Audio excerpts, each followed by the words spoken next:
Hello and welcome to Son of a Glitch. Join us as we explore some of the internet's craziest glitch stories. Story 1. So my aunt works at a psychiatric hospital, right?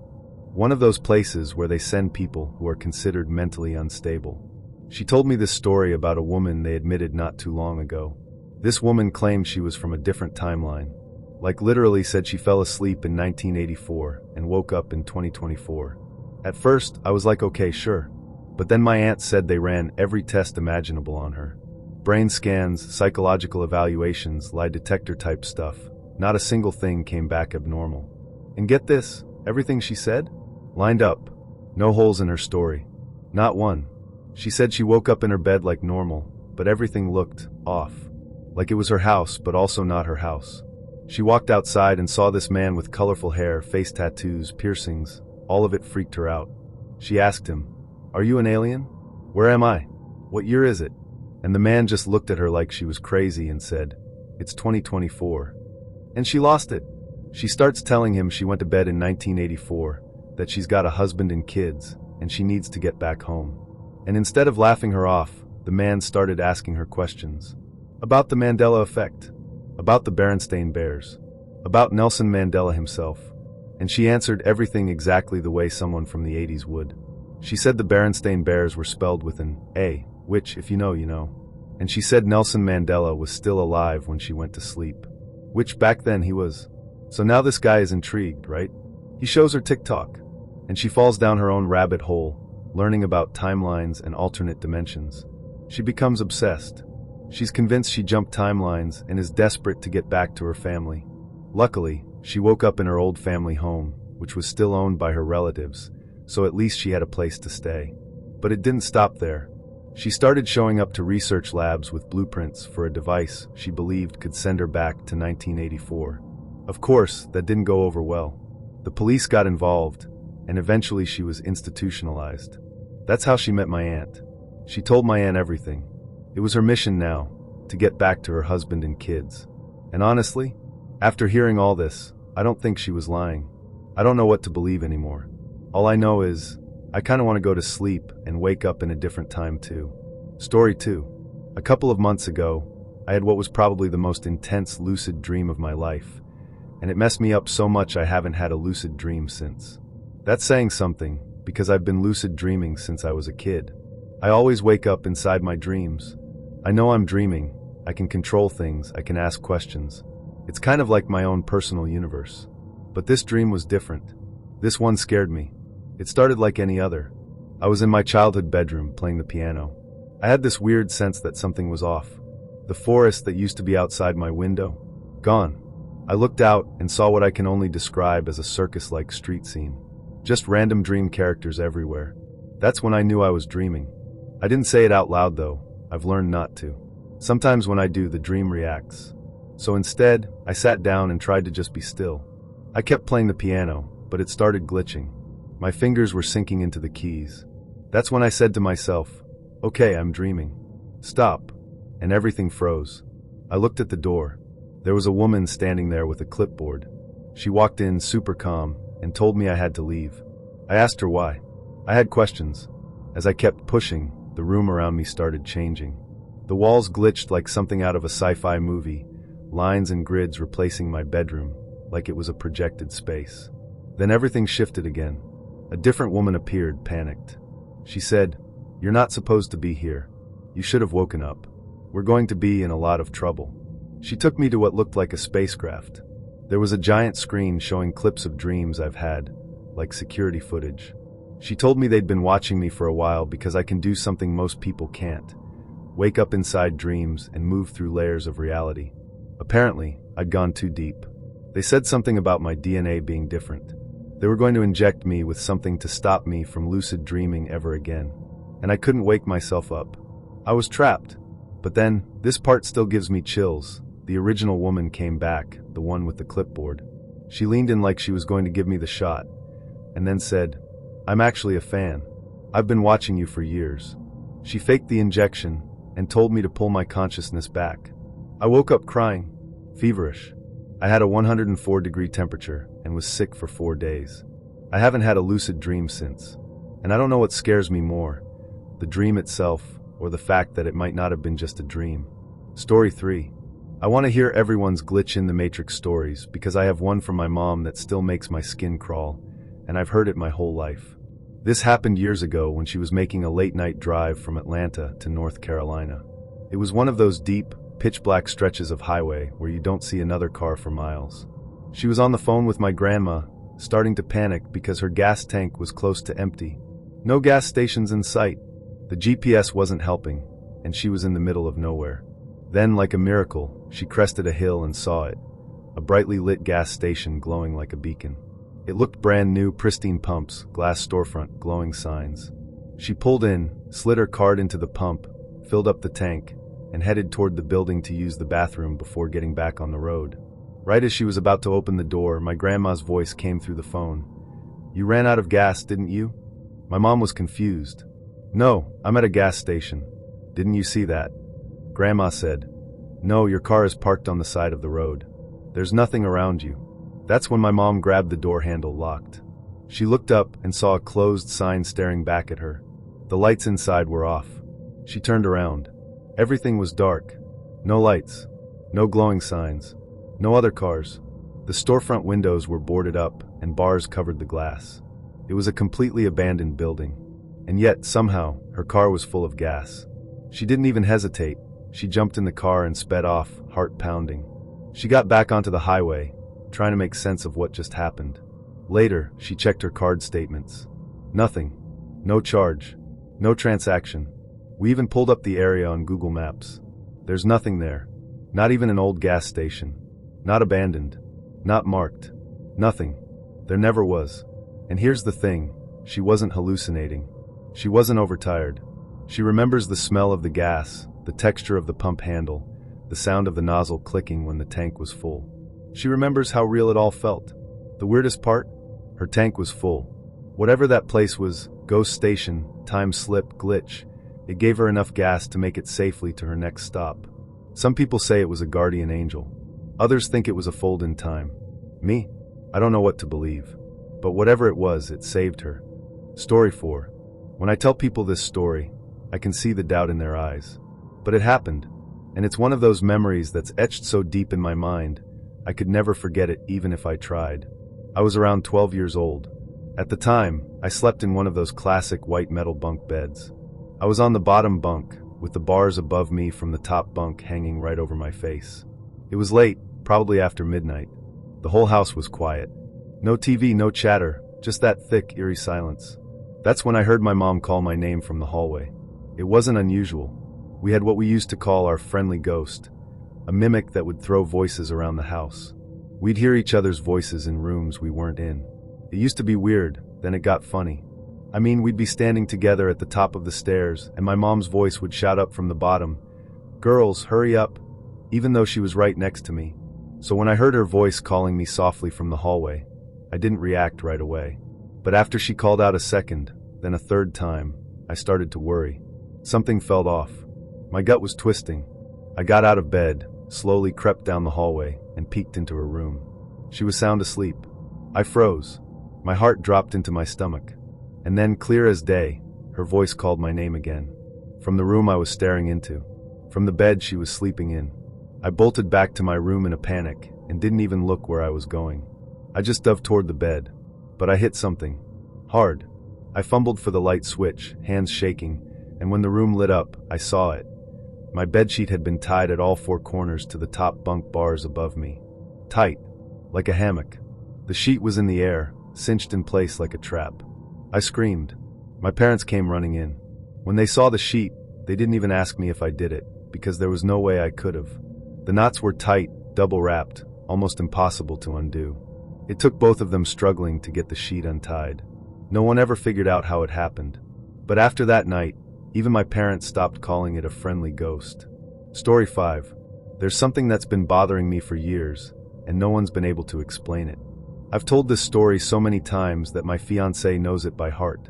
But recently, everything changed, and now I don't know what's real anymore. Back in high school, there was this girl I knew. She was a year ahead of me, kind of quiet, but everyone liked her. One day, we got the news. She had died in a car accident. She had been texting while driving, veered into oncoming traffic, and didn't make it. I remember the way the whole town reacted, how small towns do. The school held a memorial. My sister and I went to the funeral. So did some of our friends. It was tragic, but also unforgettable. Years went by. I've used her story as a warning more times than I can count, especially when my fiancé and I talk about being careful on the road. I always say, I knew someone who died because she was texting and driving. I even remembered her name, her face, her car, the exact stretch of road. Then one day, everything flipped. My fiancé was scrolling through my sister's Facebook page and suddenly asked, "Isn't that the girl who died?" I looked over, and there she was, alive, smiling, holding a baby with a guy I used to know from school, married, living in the same town, like nothing had ever happened. I froze. I said, "That can't be her. She's dead." We checked again. Same name, same face, same girl. No obituary, no record of the crash. No one else remembered the funeral. It was like the accident never happened. I asked my sister, who had definitely gone to the service with me. She looked at me like I was confused and told me she didn't remember any of it, that she'd always known the girl was alive and well. But I know what I remember. I remember crying in the church pew. I remember the flowers. I remember her photo on the easel at the front of the room. I even remember what I wore. I'm not saying it was magic or parallel dimensions or anything like that, but I'm also not saying it wasn't. Because how do you mourn someone for a decade, only to find out they're alive? And how do you explain being the only one who remembers the version of reality where they didn't make it?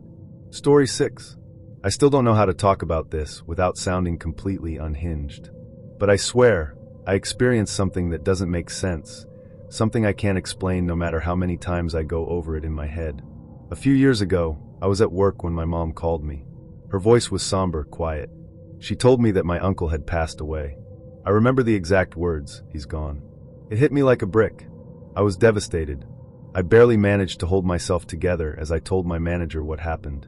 A coworker even gave me a hug and told me how sorry they were. I left early and spent the rest of the day trying to process it, going through old photos, thinking about the last time I saw him. I even lit a candle later that night. I grieved. For days. Then, this is where it gets weird. A couple of weeks later, I was talking to my sister. We were catching up, and out of nowhere she says, "Oh, Uncle and Auntie are going on a cruise next week." I stopped. "What do you mean?" She looked at me like I was slow. "What do you mean what I mean? They're going out of town." I said, He's dead." Her face changed. "What are you talking about?" I pulled out my phone and called my mom. I needed to hear it again, maybe confirm what I'd misunderstood. But when she picked up, she said the same thing my sister did. "He's fine." "Why are you asking me this?" I was stunned. I asked her about the phone call she made to me at work. She didn't remember it at all. She said she never called me with that kind of news. But I have the memory burned into my brain. I can still hear her voice breaking. I can still feel the weight in my chest when I told my manager I had to leave. And I know I didn't imagine my coworker's sympathy. That wasn't a dream. That was real. And yet here I was, staring at photos on Facebook of my very much alive uncle posing by the pool, smiling, making plans like nothing had ever happened. I've tried to rationalize it. Maybe I had a nightmare so vivid it leaked into my waking life. Maybe I was thinking about someone else and mixed up the memory. But none of that explains the emotion, the clarity, the fact that other people, at least at the time, seemed to respond to it too. It's like I slipped into a version of reality where he was gone, and then quietly shifted back into one where he never left. I still don't know what's real, but I know what I felt, and I know what I lost, even if only for a little while. Story 7. It was a Friday night, and we decided to grab dinner at Chipotle. It's in this small shopping plaza, nothing out of the ordinary, just a burger place, a wine shop, and the Chipotle we always go to. We pulled into the lot, and immediately we knew something was off. The Chipotle looked closed. All the lights inside were off. The chairs and tables that are usually outside? Gone. Not stacked or pushed aside, gone. The windows were dark, no signs of life inside. It was totally silent, like it hadn't been open all day. We looked at each other, confused. "It's Friday, right?" I asked. She checked her phone. "Yeah, 7:20, she said. Prime burrito hour." We figured maybe they were having some kind of issue, power outage, staff walkout, who knows. So instead of leaving right away, we thought we'd walk around the plaza and loop back around to the front. The walk took maybe 30 seconds. We didn't even leave the sidewalk. And when we came back around the corner, everything had changed. The place was packed. The lights were on, music was playing, people were sitting outside at the tables that hadn't been there moments ago. We stood there stunned. It was completely normal, like nothing had ever been wrong. I looked at my girlfriend. She looked at me. "What the hell just happened?" she asked. We walked up to the window and peeked in. The counter was busy, the line was long, and the workers were moving fast behind the grill. We even asked someone sitting outside, "Did they just open?" He looked at us like we were weird and said, "No, they've been open all day." We didn't know what to do. We were hungry, but also completely thrown off. My girlfriend and I both saw it. We both agreed, there was no mistaking it. It wasn't just dim or slow. It was shut down. Lights off. Furniture gone. And now, just seconds later, it was like we'd stepped into a different version of reality. We eventually did go inside and order, but the whole time we kept looking around like we were waiting for something else to change. The food was the same. The people were normal. But we were not okay. I've heard stories about people shifting timelines or slipping through dimensions for a few seconds. I never thought I'd be one of them. But now, I don't know. I just know that for about half a minute, Chipotle didn't exist. And then it did. Story 8. Something weird happened the other day, and I haven't been able to stop thinking about it. I wouldn't even call this a full-on glitch in the Matrix story. At least, I didn't at first. But the more I replay it in my head, the less it makes sense. So recently, I started this new morning routine. After breakfast, I take my baby and my dog Otto for a walk. It's a new thing, like this week new, and we've never taken the same route twice. We're just exploring the neighborhood, getting fresh air. This particular morning, I decided to walk past the local elementary school.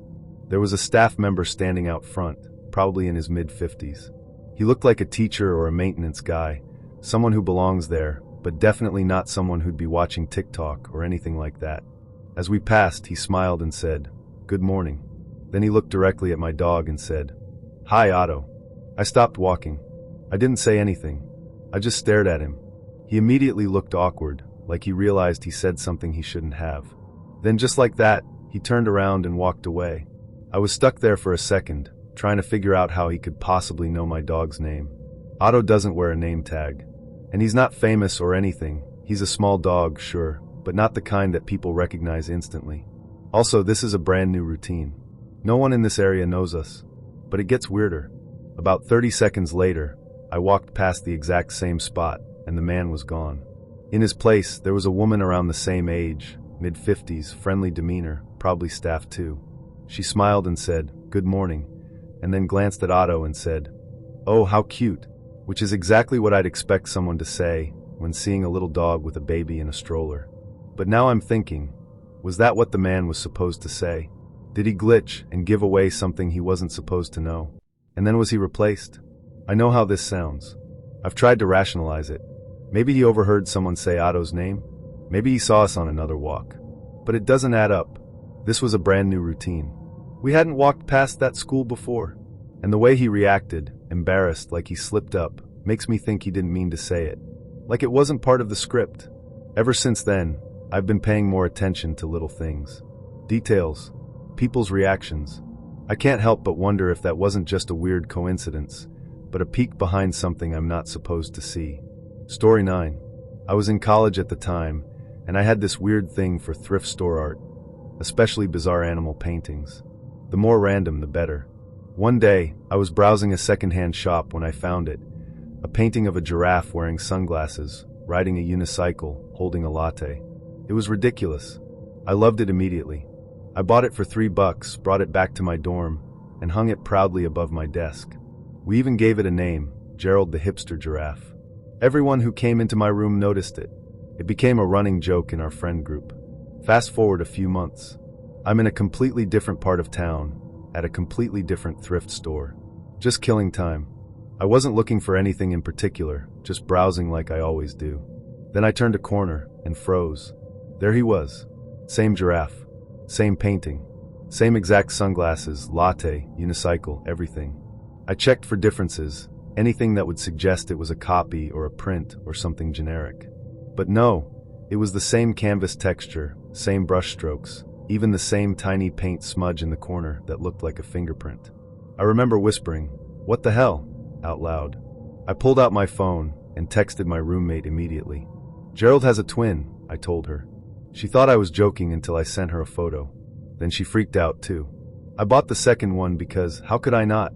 I brought it home, put it side by side with the original, and I swear to you they were identical. Like, disturbingly identical. These weren't mass-produced prints. The brushwork, the canvas, even the slight warping from age, it was all the same. I started obsessing over it. I contacted both thrift stores, asked where the art had come from. Neither place could give me a straight answer. One said it came in with a box of estate donations. The other had no record at all. Eventually, I gave one of the paintings to a friend because it creeped me out too much to have both in the same room. But I still think about it. I still wonder how something handmade, something I thought was one of a kind, could show up twice in different stores months apart with no origin. It's like someone or something realized they put it in the wrong place and tried to reset it. But they forgot they already gave me one. Either that, or the simulation glitched and Gerald duplicated. Story 10. When I was a kid, I used to spend weekends at my grandparents' house. They had this massive collection of VHS tapes, some labeled, some totally blank. One rainy afternoon, bored out of my mind, I decided to dig through their cabinet and pop in a random tape. No label, no markings, just a white sticker with a smudge on it. I figured it'd be some old home movie or a rerun of a soap opera my grandma taped over. But what played on the screen was something else entirely. At first, I thought it was someone else's home video. The camera was shaky, handheld, walking through a neighborhood that looked a lot like mine. The trees, the sidewalks, even the little crack in the driveway at the corner, it was all eerily familiar. Then the camera turned toward a house. My house. The exact house I grew up in. Same blue shutters, same dent in the garage door. And then it got weirder. The front door opened, and a boy walked out. Same age as me. Same haircut I had that year. Same shirt I remembered wearing on my birthday. He was holding the exact toy I'd gotten that year, a red RC car with one wheel that always stuck. He even dropped it the same way I had. But here's the part that still makes my stomach turn. This wasn't a video anyone had ever taken of me. There was no camera, no one filming. I would have remembered. And the footage kept going, showing moments that hadn't happened yet. The boy me went to a different school, had different friends. He missed a step on the stairs and broke his wrist. I watched it happen, yelling no at the screen. I watched my parents fight about something I didn't recognize. I watched myself grow older, getting a scar I never had, dating someone I didn't know. It was like watching a version of my life that could have happened, but didn't. I turned it off, shaking. I didn't know what to do. I told my grandma about it later, and she just gave me this blank look. She said they didn't even have a blank tape like that. I showed her the one I used, still sitting in the VCR, and she swore she'd never seen it before. The next day, when I tried to show it to my dad, the tape was gone. Not just missing, gone. The VCR was empty, and the cabinet didn't have a single unlabeled tape in it anymore. I tore the living room apart looking for it. Nothing. To this day, whenever I pass a thrift store with a wall of VHS tapes, I feel that same twist in my stomach. Part of me wonders if someone else found it, or if it was only meant for me, just for that moment. Like someone or something wanted me to see what could have been before it erased itself. Story 11. This happened when I was about 16, during a family trip to the mountains. We were staying at this quiet little cabin by a lake. No Wi-Fi, no cell service, just trees and water, and that eerie kind of stillness that makes you feel like time's moving differently.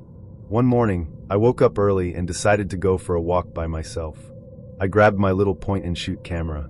This was before I had a smartphone, and headed down to the lake.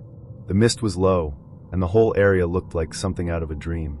I started snapping photos, trees reflecting off the water, a single duck gliding across the surface, the way the light filtered through the fog. Then I saw something strange. Across the lake, maybe 50 feet away, there was a figure. A woman. She was standing perfectly still at the edge of the trees, facing me. Pale dress, long dark hair, just watching. At first, I thought it was my mom, but the shape was wrong. Too tall. Too still. I lifted my camera and zoomed in.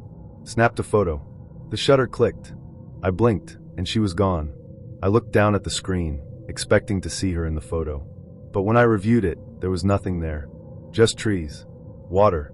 Fog. No woman. No trace. I told myself maybe the camera glitched. Maybe she'd stepped back into the trees. I kept walking, trying to shake off the weird feeling. But it lingered. That night, I uploaded all the photos to my laptop. They were normal. Too normal. Except for one. There was a photo I didn't remember taking. It showed me, standing at the edge of the lake, camera in hand. Alone. Except I wasn't alone. In the background, barely visible in the fog, was the woman. Same dress. Same stance. Same direction, looking straight at me. I stared at the image for what felt like hours. I didn't take that photo. I was alone. No one else had my camera. And what disturbed me most wasn't just that she was there, but that I looked completely unaware of her. Like she had been behind me. I showed it to my parents. They thought it was creepy, but shrugged it off as a trick of the light. Maybe someone was camping nearby. Maybe it was just a shadow. But I knew better. I deleted the photo that night. I didn't feel safe having it on my laptop. And yet, sometimes I still dream about it. About standing at that lake, feeling watched. And in the dream, I never turn around. Because deep down, I know she's still there. Story 12. I never believed in time loops until one happened to me. And the strangest part, I think I was the only one who noticed. It was a Tuesday. I remember because I had a dentist appointment at 3 p.m., and I'd been dreading it all week. The day started like normal. I woke up, made coffee, walked the dog, checked my email. At around 10:15, my neighbor rang my doorbell to ask if I'd gotten a package that belonged to her. I hadn't. We chatted for a few minutes. She laughed about her cat knocking over a lamp, and then she left. At noon, I took a break from work to grab lunch. I made a sandwich, turned on the TV, and saw the news talking about a weird power outage at a local museum. The anchor called it mysterious but small scale. At 2:45, I left for the dentist. Got my teeth cleaned, nothing major. Then I came home, fed the dog, and sat on the couch scrolling through my phone. At 6:12 p.m., everything froze. Literally. The sound of the fridge buzzing stopped. The dog stopped mid-step. The wind outside, which had been rattling the trees, went silent. It was like someone had hit pause on the entire world, except me. I blinked, and then I was back in bed. Same sheets, same pajamas, same 7:38 a.m. sunlight slanting in through the blinds. I got up feeling dazed, unsettled.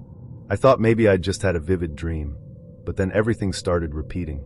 My neighbor knocked at precisely 10:15. She asked about the same package. She told the exact same story about her cat. At noon, the same news segment aired. Same words, same glitchy smile from the anchor. At the dentist, the hygienist made the same joke about how I don't floss but lie like you do. It was identical. Every single moment. By the third loop, I was panicking. I tried to change things, left the house early, skipped the dentist, ignored my neighbor, but no matter what I did, by 6:12 p.m., everything froze and reset. I have no clue how many times it happened. I lost count after 7. It might have been more. I started writing down small details to track any differences. And finally, on one loop, my neighbor didn't knock. That's when I knew something had shifted. The day went on as usual, but at 6:12 p.m., nothing froze. Time kept moving. The fridge buzzed. The dog barked at a squirrel. The wind kept blowing. I've never told anyone about it. How do you explain something like that? No one else noticed. I even asked my neighbor the next day if she remembered coming over. She said no. So maybe it was a glitch, a ripple, a test, or maybe I was just caught in something too big to understand.